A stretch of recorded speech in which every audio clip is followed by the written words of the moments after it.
on the shoot, baby. Hey guys, how are you? Did you miss me? I missed you. Guys, I am officially moved into my new apartment. I am still not unpacked, so I don't even know what I have on. I can't find any of my stuff. I still have, if I showed you what this room looked like, you'd be like, Nikki, get it together. But I did not want to take up too much more time trying to get my home in order, because if you've ever moved before, you know it takes a minute to get settled in, to put things away, to change things, to figure out where you want stuff to go. And I felt like if I kept on doing that, these videos would take longer and longer and I would miss so much. And I've been watching the episodes, I just haven't had any time. And so much has happened, I refuse to let another day go by. So let's get into the mess. Let's get into episode 45, Bonded and Ghosted. Clint's mama. Y'all know she get on my nerves, right? Here's my problem with her. Clint goes to his mama to let her know that he probably digged into his trust fund and got the money, or the show probably got the money to bail Tracy out, right? And I didn't know that you can get your bail money back if the person goes to court. I had no idea. I thought that you just pay that and that just goes to the state or the court system. But I think that's a great idea. I also think it's a great idea if you want to like keep that money, because a lot of people don't go back to court. Anyway, so he goes to tell his mom that he is putting out the bail money so that Tracy can get out of prison. And his mother is upset with him. I was just like, wait a minute, weren't you that same woman? I told y'all, weren't you that same woman that was crying on camera? Oh my goodness, I can't believe it. She needs help, honey. I love Tracy. You know, I want her to win. I can't believe it. Why are you now mad that Tracy is getting out of prison? Don't you love her? Don't you want her to get help? Why would you leave anybody that you love in prison? You don't do it to your damn son, so why would you do it to Tracy? You're fake. Mama is fake. I'm telling y'all. She is doing all of this for the cameras. So anyway, he lets her know that. She gets upset with him. Clint still goes and gets his goddess. Tracy honestly looks a lot better than the last time that we saw her. She's gained a bit of weight. Her hair, did her hair grow back in? How long was she in there? Because I'm like, you look visibly different. Like maybe 2 or 3 months. So did he leave her in there for like 3 months? Did he leave his goddess in prison for 3 months? Clint. What happened? Who got the tea? Because guys, Tracy looked a lot different out of prison than how she looked when she was in that suicide sweat jersey dress. Remember that dress that she was wearing? I thought that it was just like a puff, jersey dress. Y'all told me it was a suicide vest. She looks a lot different. How long was she in there? Y'all always got the tea. Let us sister know in the comment section below. So anyway, we wrap up Clint with just Clint and Tracy and Clint's dog in Clint and Tracy's filthy room, boo loving. I want my girl to get some help. I really do want Tracy to get some help, because my issue with this entire relationship, well, there's a lot of issues, but the one thing that sticks out to me the most is that Tracy, I believe, is taking the rap for Clint's addiction. I don't think it's fair. This does not seem like love to me. It seems like an addict obsession. It doesn't seem like it's a healthy relationship for either one of them. They both seem like they're a toxic couple. Clint does not seem well. Tracy has issues, but I think Clint has some mental problems. And I think that Tracy has some issues from her childhood or whatever. So I feel like something has happened to her to make her run to these drugs to escape. And I just don't think they're a good couple. I want her to get clean. I want him to get some help. And I just want this couple to be off my TV screen. Because Clint and Tracy in the beginning was good TV, because they were just a good, fun, ghetto couple. It was giving me Honey Boo Boo. Now it's giving me Honey Boo Boo and Mama June today, and I cannot take that. Get some help, Tracy. Get some medicine, Clint. Andrea and Lamar. So Andrea and Lamar are in a sex shop. I don't know why they're in there. Like, if you're not sleeping with him, why are you doing all of this stuff to like get him excited and then telling us, the viewers, that you're still not going to have sex with him? Like, why are you teasing him? Andrea is so messy. But can I just talk about how Lamar was killing me in this sex shop? Every time Andrea picked up something, he looked at the camera and he was like, this couple is the real deal to me. I feel like they are really in love. I think they have a real relationship. I just think that Andrea exaggerates who she is a bit for the cameras, but I like them. I really, really do like Andrea and Lamar. And that says a lot about this couple because in the beginning, they were not my favorite. We have made a journey. We have grown on this channel, okay? Because y'all know I couldn't stand them in the beginning. Speaking of Andrea, what kind of Mormon is this woman? Because she is in this sex shop, a whole expert on camera. What's your most popular vibrator? Here, take the whip, Lamar. Beat me harder, harder. I was just like, what's going on? Are they freaks in the Book of Mormon? Let us sister know. Let me find out them little boys coming here talking about Jesus. Let me find out them little boys is freaks. I'm not gonna do nothing now. It's scary. Let me stop. But you know, the ones that come to the hood, oh, scary. Now let's get to where it all fell apart. So Andrea, right? Sis, you married this man, was having sex with him in prison closets and got pregnant and had his child. You did all of this knowing he's not Mormon. Why now is it an issue? Your daughter is damn near 10 years old. Like, girl, this man is a part of your children's lives. They have a really good relationship with him. All of a sudden, because he's not Mormon, it's starting to become a problem where you're crying and you want to get a divorce. You want to keep this crip, this black crip in Utah, surrounded by white people. He's already telling you that he's uncomfortable and he does not feel like he wants to raise his children here. What is going on? Like, she's acting like she does not hear this man, or she feels like she can change him, and you can never change a person. A person will never bend to your will. If you are doing something that you love or that you believe in, and your partner decides to do that, trust and believe they're doing it because they want to do it. You cannot force humans to do anything. You are not that special. Your coochie is not that great. Your penis is not that powerful. Some are, but not yours. You know what I mean? I just don't understand all of a sudden why it's a problem. She's making it such a big deal, and I think she's only doing this because it's storyline. But then sometimes I start to believe that this is really an issue for her. But why now? Like, it's just not making sense. You married him. You had sex with him. You had a child with him.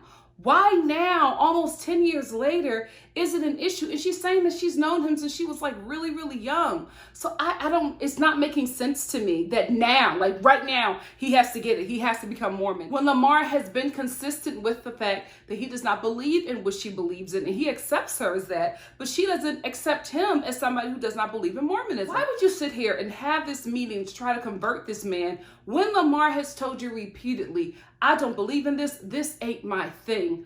Why are you trying to still convert him? She brings over this man who is dressed like a rooster. What is going on with this? Is this man dyeing his hair? Because I remember seeing him in another scene and his hair was not this red. Now it's like a little burgundy bright. I'm like, are you either cosplaying or is this a Mormon thing? This cannot be his natural red hair. Does red hair come like this? I could be wrong, but I just feel like this man is making a choice to dye his beard, his head, and his eyebrows neon red. What the hell is going on in Utah? Anyway, she brings these people together, her friends, her Mormon friends, to try to convert him, and they're going back and forth, and it's just getting really tense because Lamar doesn't want to be here. He doesn't like the fact that Andrea is not letting him speak. He already feels uncomfortable because he said, I do not believe in the Book of Mormon. I do not believe that it is for Black people. This is not what I believe in. I don't feel comfortable. They're not listening to him. They're still trying to touch him. That lady was about to get punched in her throat when he was like, don't touch me.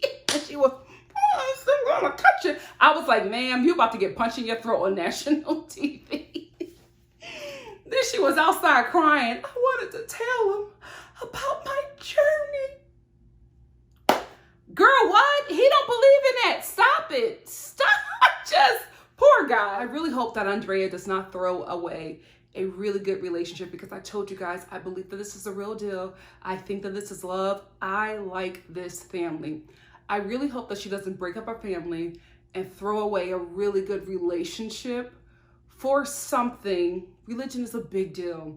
It really, really is. But when you've already made decisions in your relationship and you've already started to build a family, you made your religion take a back seat.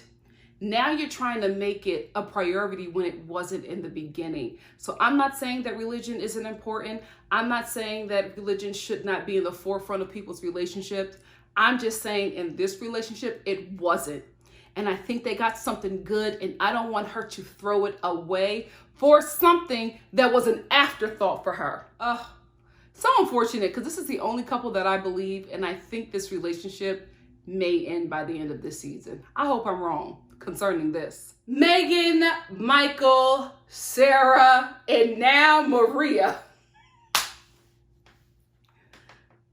This storyline is so ghetto. I mean, I can't believe it. First of all, how old is Maria? How old is this woman? Because when we finally saw her, I knew she was going to be older. And when we finally saw her, I was just like, ma'am, you look like you got teenage kids. You mean to tell me you left your 17 and 13-year-old kids, because she got a couple. I know she has a couple kids, and I know they're teenagers. You left them to go gallivanting with this felon up to upstate New York? You don't have nowhere to be. You don't got a job to be to. You don't got kids to tend to, but you got time to mess around with this fool. You're too old to be a groupie. You are too old, because that's exactly what she is. I'm so disappointed. I know she was one of them women who was thirsting on that boy's live that now made it to TV, because she does not give me that she is doing this for the cameras. She is all invested in Michael. What kind of penis is this man packing?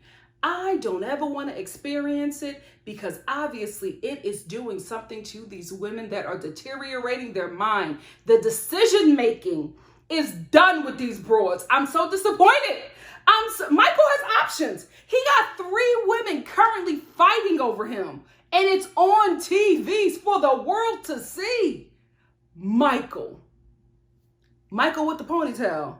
Because the man in prison ain't braiding his hair no more, because it was a dude. He was in between some man's legs, getting some cornrows to the back of his head. Now that he's out of prison, ain't nobody doing them Tyler braids. So Michael and Miss Maria, okay, go to upstate New York to go see his kids. Miss Maria stays in the hotel, and then Michael goes to go see his daughters. And Michael, brother, you got a problem on your hands. You better fix it now. You better fix it now, because your relationship with your daughter, there's some issues there, brother. Some serious issues. Because when he got out of that car, her face changed. She was having such a good day, and she saw that man, and she ran to her mama because she was upset. She was disappointed. She's been calling him, wondering where the hell he is. Michael just pops in and out of her life. This man has been out of his daughter's life for 5 months. He has a baby that don't even know him. Don't know his scent, don't know his face, nothing about his, no connection with him. The one child that he has a connection with is disgusted by his presence. She took off and ran to her mother for protection because she's sick of him. She's disappointed in her father because he was supposed to be in her life. I don't care that you live in Detroit. You shouldn't have been dropping your seed in a woman from upstate New York. I don't care that you was in prison. You shouldn't have been jacking cars. You should have been in upstate New York. If this is where you drop your seed, this is where you live now. Or you live somewhere close if you can't live that close to her. You go through the courts and work out a system because you and Sarah cannot co-parent. And since we're here, Sarah, sis, you just got to co-parent with the dude. I know you love him. I know you want to be married with him. I know he is your first love. I know you want your family to work. It's not going to work. He don't love you. He don't love them kids. He loves himself. He is number one in the relationship. He is selfish. Unfortunately, sis, you got pregnant by Basura. You let trash impregnate you. This is what you have to deal with. You have got to let it go. Unfortunately, you are the only responsible parent in this relationship. You got to put yourself aside and put your kids first when it's concerning Michael, because he's selfish. He's going to break his daughters the way he broke you. You have to get in place of that and protect them from that. But you also have to know that they're going to want him in their life, and he's going to want to be in their life. You have to somehow, it's unfortunate, sis, but this is the decision you made. You have to somehow rise above it and make this situation work. If you cannot talk to him without becoming enraged and jealous, you both need to co-parent through the courts. I never like when the courts get involved in, parents' relationship with their kids or in marriages, because a lot of times the courts do more damage than the couple has already done to themselves. But in this situation, Sarah and Michael need the court to intervene. Somebody got to be mature in this relationship, and I don't think it's going to be them two. And these kids, they have to be a part of their parents' life, because unfortunately, the pretty girls, their father is trash, but they love him. Your oldest loved this boy. She loves him, and it's so sad, because I feel like with or without him, she's going to be hurt. Just how the way he's acting, what he's showing us on TV and her reaction to him, he's doing damage by not being there. He's doing damage by being there. I don't know what is the best situation. I know she loves him though. And I just feel like, unfortunately for Sarah, she is going to have to put in a lot of work. She's going to have to salvage this relationship. It's sad. But if you don't want to see your child crushed, you got to do the work, mama. I don't want to say I see my mom and Sarah, but I see my mom and Sarah concerning like my father. My father was in and out of my life, because y'all know I talk about my dad's struggles with addiction. And I would see my mom, like looking back, I would see her, making sure that he's actually coming to pick me up. You know what I mean? Calling him, calling my grandma, making sure that he's going to be there at the time that he said that he was going to be there. And a lot of times forcing him to come and get me when he said that he was, because it meant that much to me. So she was doing all this work and making him be a father, because he was unable to at that point. But she was stepping in both roles and making sure that he showed up, because she knew how it affected me when he didn't show up. So she was making sure, like, if you're going to be in her life, then I'm going to have to parent you as well, because you don't know what you're doing. And unfortunately, that is what Sarah is going to have to do if Michael continues to try to be in their life. If not, if you don't want nothing to do with them kids, cut it off. Cut it off, and don't allow that man to see them children ever again. But if he's going to continue to try to make some effort to be in his daughter's life, girl, you got a lot of work to do, and it's going to be all on you. It's unfortunate, but it's the decisions you made. You got to live with it. I feel so bad for you. I really, really do, because you're only, 25? This is going to be your life. This is your life. I hope you find joy. I hope you find peace outside of Michael, but this is your life. Jesus, I wouldn't wish that on my enemy. Cheryl and Josh, the ghetto. So we pick up where the last episode left off, where Cheryl was assaulted by Josh's mom. And I don't really know what happens, because it's two different stories. Cheryl runs out the house like Josh's mother hit her with a frying pan. We go into the house and Josh's mom is with Cheryl's son, like cleaning up in the kitchen. And I'm just like, it doesn't seem like she assaulted you, because if she did, I don't know, for me, if somebody beat me up or like slapped me or whatever, I'm not leaving my child with you. Like, I'm getting my kid and I'm getting the hell out of there, because obviously you got a little issue. So I kind of don't believe Cheryl, because she exaggerates a lot of things. Whatever happened, Josh's mom was like, he spilled something. I was like, come on, clean up the mess. Cheryl felt some sort of way about that. Ma'am, you would not feel no way about that if you were in your own place with all your kids. Why are you making your kids somebody else's responsibility? Because at the end of the day, your child is in Josh's mother's care because he's in her home. You're under her care because you're in her home. So like, I don't understand this situation, because I feel like Cheryl is just putting herself in this situation that she does not have to be in. Get Josh to parole to your home. There's obviously an issue if he has not paroled to anywhere near you. Fix that before you start trying to make his mama the issue. Y'all got your own problems. And speaking of issues and problems in their relationship, for her to sit up there and say, oh, I can take care of my kids very well. She needs to make sure that she takes care of her kid and keep him out of prison. Excuse me? The kid in prison that you trying to marry and get pregnant by and currently sleeping with? She obviously did something right, because you are in love with that prison child that she raised. Cheryl's delusional. Absolutely delusional. And can we just talk about how Cheryl was going off on Josh? And she was just like, your mom wasn't there for you for 2 years. I was the one that was going up there and seeing you in prison. And Josh was like, well, you know, babe, she's been there for multiple prison sentences. You've only been there for one. I was just like, how do you say that sentence and not like flinch? Not think that, you know what, that's a problem. That wasn't a problematic sentence for him. Like, my mom has been there for all the times I was in prison. You were only there for one of them. That's the sentence you say about your life, and you okay with that, brother? The ghetto. All right, let's get into the latest episode, Con-fessions. So we're getting creative over here. Lacey, Shan, and John. So my baby John has poor taste in women. I'm so disgusted. He is 30 days out of prison in a halfway house, and where is his mind? Still on Lacey. His sister comes over to meet with him. Poor thing. We will get into her later. His sister comes over to meet with her brother, and the whole time he's talking about Lacey, how he's still in love with her, and how he can't wait to get through this process. I think he has 60 more days in a halfway house, and when he or rehab, and when he gets through this, he's going straight to Lacey. And the whole time he's in rehab, he's thinking about Lacey.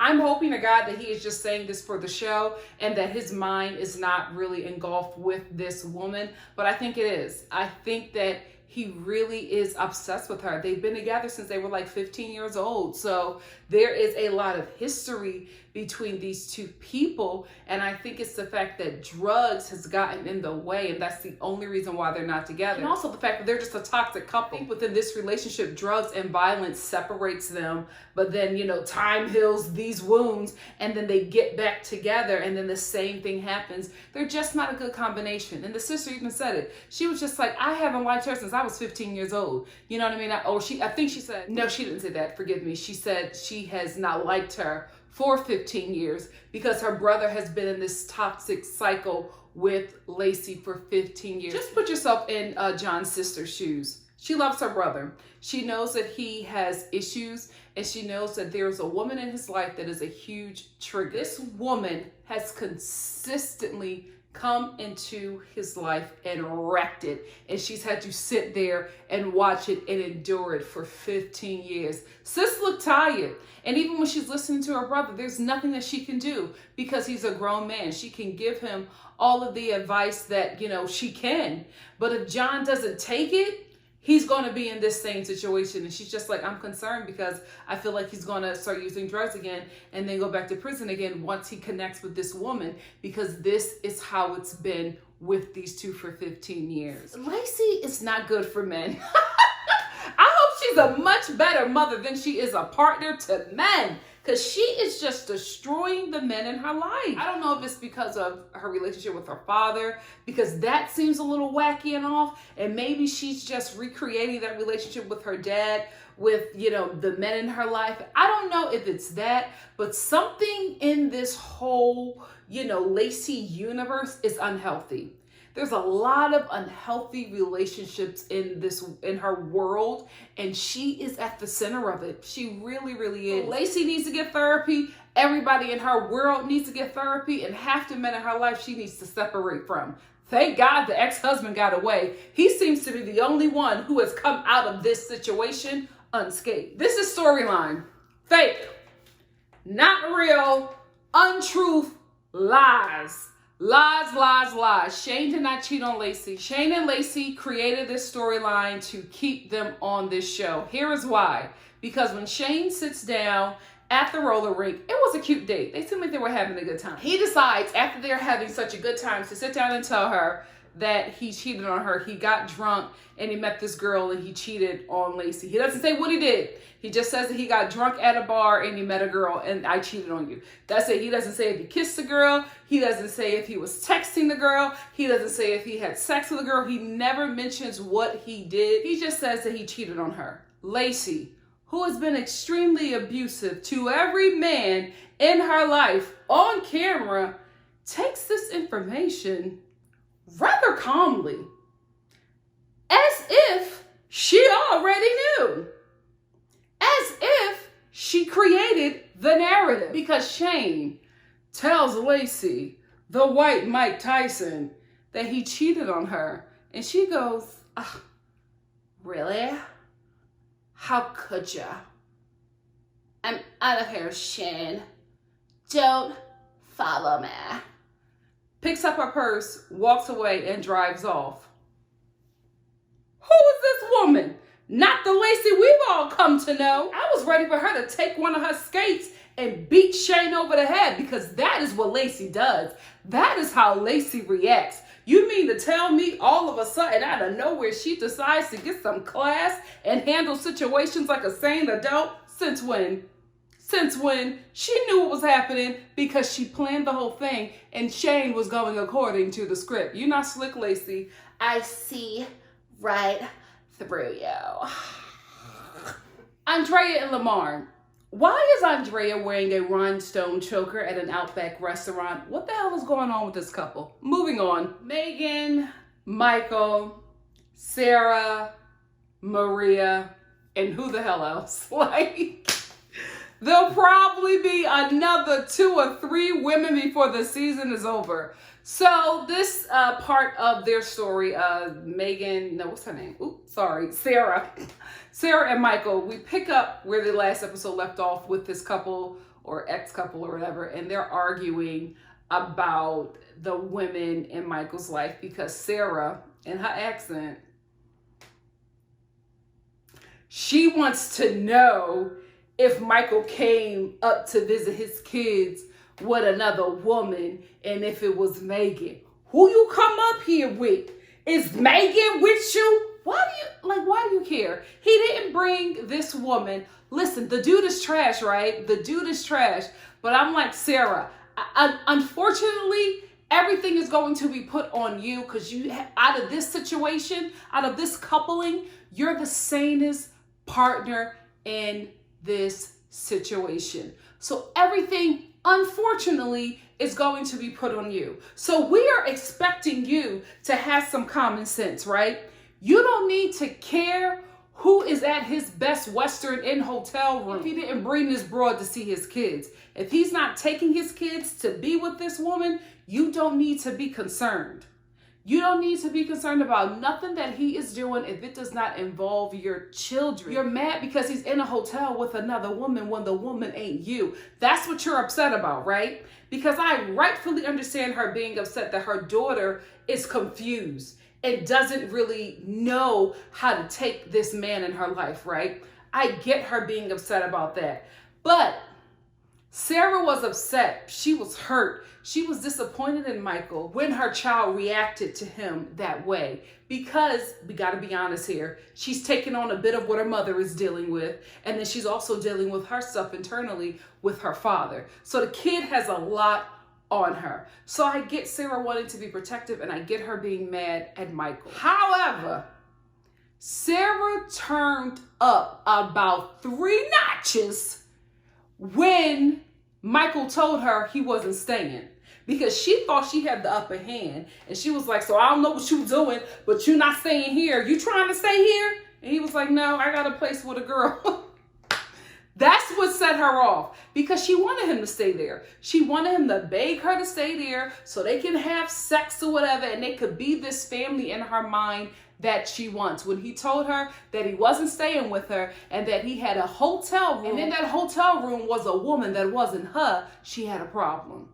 That's when she got upset. That's all of a sudden when she's running around and this, what is that? Was that a trailer? What was that? Was that like a, I don't understand. Was that a home? No, it was a home. Let me stop being bougie.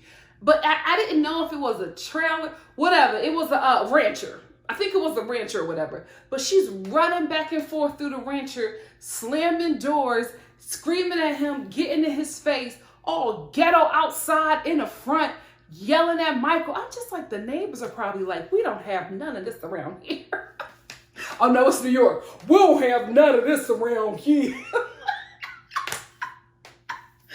She acted a plumb fool when she found out that that man was not staying in that place with her and that he was staying with another woman. She lost it. I'm like, sis, I want you to be here when it's concerning your kids. When it's concerning him and other women, you don't need to react. You got to get over that. And I know we're asking you a lot, and I know we're asking for you to do everything right away. I completely understand you thinking that me, the viewer, is being unreasonable by saying this. The only reason why I'm saying this is because you're the only responsible parent, and your daughter needs you to be sane today. Your kids need you to have it together today. That's the only reason why I am saying that you have a right to feel this way. You have a right to still be in love with this man. You have a right to want your family to work. I am not mad at you about that. I'm just saying those two girls are going to need you. They're going to need a lot of you because they're getting very minimal effort from their father. It's unfortunate, sis, but it is your fault. You know, you're partly responsible for making this situation. I mean, you were very young, so we're going to give you that, but you picked him. You picked him and you got pregnant by him twice. I feel bad for you. I'm sorry for you. You got to get it together right away. You got to grow up today, unfortunately, because you cannot, from what I saw from your daughter, I was very alarmed. I was very alarmed. He is affecting her negatively. You got to get it together. You want to be her world. Unfortunately, there's always, in certain relationships, there is always going to be that parent, especially when you're dealing with a deadbeat parent. The other parent is going to have to do all of the work. It's going to be exhausting and it's unfair, but that is just your reality, unfortunately. Can we talk about how Michael and Maria had the nerve to try to drag Sarah through the mud? Excuse me, dude, I don't care, right? Sarah was wrong for jumping in his face, getting all emotional, but at the end of the day, Michael, you created that situation. This woman was your wife. You embarrassed her on national TV and embarrassed her even more while she was carrying your seed. You did not care nothing about this woman. You made her the way that she is. Every attitude, every finger in your face, everything except for that accent is justified because of the way you treated her. She was your wife and you treated her like garbage. I don't care that you guys haven't worked out. I don't care that you are now divorced and she was in your face and you felt disrespected. I don't care nothing about that because at the end of the day, she is the mother of your only children, well, that we know of, but she is the mother of your two daughters and she is your ex-wife.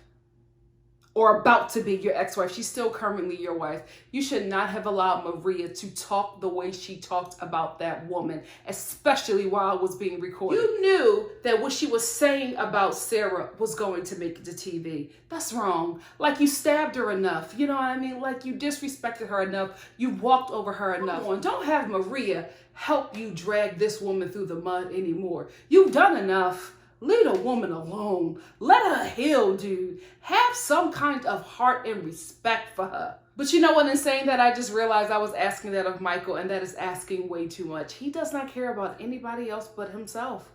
It's all about him. Even seeing his kids, it's all about how he feels, how he wants to see them. So he does all of this to see his daughters when he wants to see them. He doesn't see it as being a necessity that he needs to be in their life every day. You can't be gone 5 months, then come back and get fulfilled and feel like daddy of the year and then bounce. Because at first I thought that Sarah was wrong for having her grandmother, I think, come and get her daughter and take her away. I am still kind of torn about that because her daughter was having a really good time with him. But, you know, she felt like she needed to talk to him. She said that her daughter wanted her grandmother to come and get her, right? I think her daughter said that before she got comfortable with Michael, before, you know, they started to, you know, bond a bit. And I'm not necessarily on board with that, but I can't get mad at the girl. You know what I mean? Like, I can't. I see how this dude treats her. I can't get mad at her. I can't get mad at her for the decisions that she's making, because even watching her break down, she's just like, I don't know what to do. I don't know what to do. She's breaking down because she still loves him. She still wants him to work. She wants him to see that what he is doing is wrong, but you can't force him to love you. You can't force him to want to be with you. You can't force him to be a good father to his kids. This is a bad situation, Sarah. You know, at least Megan can get out of it because she don't have no kid. I don't think that this pregnancy thing that she's trying to fake, I don't think that she's really pregnant. I know it's going to come up later in the season, but I think that's just storyline. I could be wrong. For Megan's storyline's sake, hopefully I'm wrong, but I don't think that I am. I think that Megan is messy enough to make something like this up so that she can get some camera time. That aside, I feel like Sarah is in the worst situation. Second to Clint and Tracy, but my God, today, when her daughter, the way her child reacted to Michael, I was just like, oh girl, this is your life. This is you got some work on your hands and you're not even 30. This is sad, sad, sad, sad, girl. And I feel like the way this girl loves him, she gonna get pregnant by him again, unfortunately. She loves him so deeply. Oh, Sarah. Ooh, sad. Brittany and Marcelino. Let's just talk about Brittany and how I think she's doing too much. I think she's doing too much, guys. Brittany got out of prison, what, 2 years ago? Just about, right? Soon as she got out of prison, she got married right away with a guy that she had never met. Like, she met Marcelino, but she never really, like, she had never met Marcelino. They met through writing letters back and forth, and even Brittany admitted that she was trying to trick him in the beginning, and it became something more, and she started to fall for this guy when she found out that he really cared for her. But she really did not start dating Marcelino until she got out of prison, and by that time they were already engaged. So she hopped into a marriage, then got pregnant right away, then got full custody of her son because her baby daddy, who was doing okay now, is now back on heroin and out there in the streets.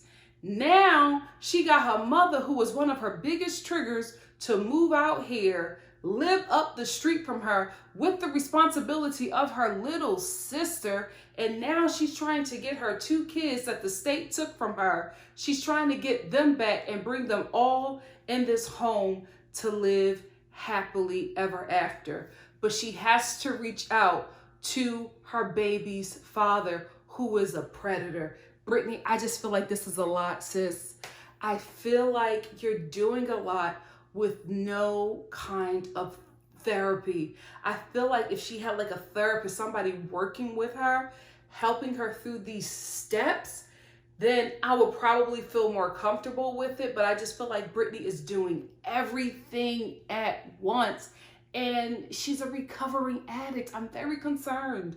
I'm very concerned. She's saying that she's okay, but I feel like she's opening up all of these wounds. You know what I mean? Like, she's trying to heal properly. So she's ripping off the bandages and she's getting, you know, stitching everything up right, putting on the ointment and healing it. But she's doing everything at once. And I just feel like, girl, take off one bandage. You know what I mean? Stitch it up right, clean the wound, you know, let it heal. You know what I mean? And then when that's properly healed, move on to another one. She's taking off every bandage, reopening every wound, putting in the ointment. And I'm just like, girl, I'm concerned. I'm concerned because, as you guys know from the beginning, I was always rooting for Brittany. I'm still rooting for her. I'm just like, girl, I hope you can handle all of this, because I'm a viewer and I'm like, this is a lot. This is a lot that you are doing in like 2 years. 2 years. Oh, and she's pregnant again. Girl, you got a lot going on. You got a lot going on. Because even when she met with the lawyer, he was just like, you have to be okay with if you find your children, if they want to even be in your life, are you going to be able to handle that emotionally? Like, the lawyer is being a therapist, like, girl, this is a lot that you're asking. Are you sure that you want to take this on? She's not even talking to her husband about this. Like, I'm just like, Marcelino is a lot, right? But I feel like, girl, you got to let him know that you're reaching out to your baby father who's a predator. You know what I mean? This man was messing with you at 12 years old. You need some therapy. You got to work through that. You know what I mean? Like, guys, what do y'all think? I am just very concerned for Brittany. I'm very concerned because I just feel like she's doing all of this with no mental help at all. She's just going out after everything. And she's just like, I need to sit and I need to talk to my baby's father. I need to talk to him about what he did. I need to let him know that it wasn't right. I need to get closure. Girl, what if you talk to that man and he's not remorseful? What if you talk to that man and he just brings up stuff that he did to you? And I don't know. I'm concerned. I'm so concerned. I'm not against her getting closure, getting healing, but sometimes you never get closure. You just got to heal from that, and that's okay. You know what I mean? Because a lot of times when you want closure, you want whoever harmed you to apologize. What if they don't? You got to move on from that. You got to heal yourself. But you got to give yourself time to heal. Oh, Brittany, I pray it works out for you. I don't want this to go bad for her. I'm just concerned because I'm thinking about myself. You know what I mean? Maybe I'm just being selfish and I'm just like, it would take me some time. But I never did prison or heroin, so I don't know. Lord, Angela and Tony, first of all, last episode when Angela put on her freakum dress and them kitten heels and she went out on the town to make Tony jealous, girl, bye. Then she gonna sit outside her trailer. Is this a trailer? What are these homes called? Cause it's not on wheels, so it's not her trailer. She gonna sit outside her trailer and try to catch Tony cheating on her. I'm just like, Angela, have some sense here. You're sitting outside in a fully lit car with a camera crew. You think this man who has been cheating on you since the beginning of your relationship, probably while he was in prison, you mean to tell me that he's that dumb? That he's gonna walk out with a whole camera crew and go sneak off to some hotel room and get with some prostitutes? You think he doesn't see you outside with a whole camera crew? You want to be in this situation. Angela wants it. She wants Tony any which way she can get him, because after he passed her test, she goes in there and lays up on him. And I'm just like, I know that room stinks. I know that room smells like cigarettes and Badussi. Y'all think about what Badussi is, okay? Anyway, so Angela takes Tony to get some relationship counseling from her pastor. All I have to say about this situation is, what kind of pastor allows you to have relationship counseling with your boyfriend that you're shacking up with? I'm like, oh, they do this down south? Because I know up north, you can't get no counseling if you're shacking up. You done already told the Lord what you're doing with your relationship. So why you want the pastor to come in and give you guidance and you shacking up? I ain't judging nobody who's shacking up. I'm just saying you got some cojones to go in front of a pastor in the church and be like, I want this relationship to work. Although we already shacking up and we done already broke the blood covenant, I want God to come on in and help me with this relationship. You don't want the Lord in this relationship, Angela, because God did not give you Tony. What kind of God you serve that he gonna send you some felon that cheats on you with prostitutes repeatedly? That's the devil. And I feel bad for saying this, but I really wanted to believe you, Tony. I really wanted to buy his tears, but Tony is such a manipulator. I could not believe any of this. All this crying and I want to do better by Angela. I love her.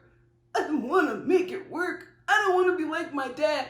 I think He was able to get emotional because he does have some issues with his father. I believe that whole thing that he was talking about where his dad cheated on his mom all the time, and he doesn't want to be that guy. He doesn't want to be like his father, and he feels bad for what he's doing. I do believe that, but he does not love Angela. He's manipulating and using Angela because he's paroled at her place and she takes care of him. He cheats on her because he does not want to be in a relationship with her. I feel like if Tony is in a relationship with a woman that he loves, that he wants to be with, he will treat her right. He just doesn't treat Angela right because he does not love her. He needs her. He's such a problematic manipulator, but you know what?